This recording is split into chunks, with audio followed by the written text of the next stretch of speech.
There is nothing anyone can do to prevent type 1 diabetes. Presently, there is no known cure. Type 1 diabetes is an autoimmune disease that occurs when a person's pancreas stops producing insulin, the hormone that controls blood sugar levels. Type 1 diabetes develops when the insulin-producing pancreatic beta cells are mistakenly destroyed by the body's immune system. The cause of this attack is still being researched. However, scientists believe the cause may have genetic environmental components. This is why a cure for type 1 diabetes is so important. How long have you been living as a diabetic? 9 years.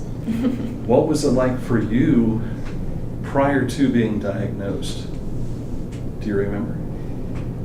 It's kind of hard to remember, honestly, because I was really young.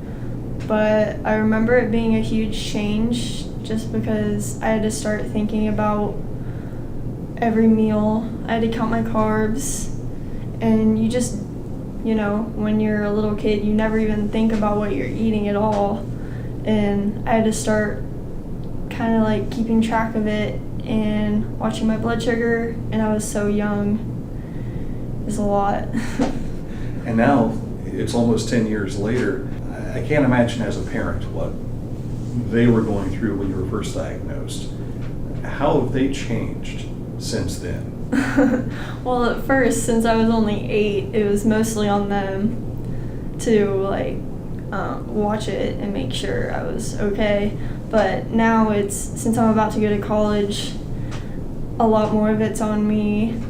They recently came out with a continuous glucose monitor that can warn for a low blood sugar. So if I'm sleeping, it alerts me, which is going to be a huge help in college. So my parents are really excited about that. Anything I can see, they can see. So if it's if I'm asleep and my blood sugar is dropping, they can call me and wake me up. Or if it's really high, they can call me and wake me up. So it's a huge help. Yeah, that's got to be incredible. Yeah. Thank goodness for smartphones, right? Yeah. So what is life like as a teenager dealing with type 1 diabetes? Because a lot of your friends probably are they zoom and go and everything and don't even pay attention to their condition, let alone you're trying to keep up with them.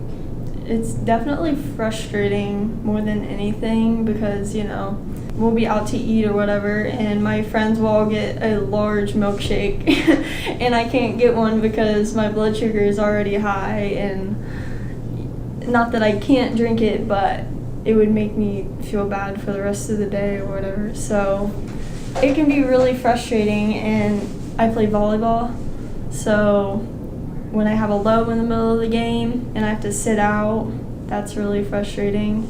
So it's just the inconveniences can really get to me sometimes. What concerns do you have about going to college? It's a little scary because I've always had my parents and, I sleep in the same house as them, so I know if there's an emergency, they're right there and they know exactly what to do. But when I go to college, I might have a random roommate and they might not even know what type 1 is. And by the way, I'm a type 1 diabetic. Here's what you need to know. Do you go through that? Yeah, well, usually it's not like that because I've never had a roommate, so it's going to be a little different.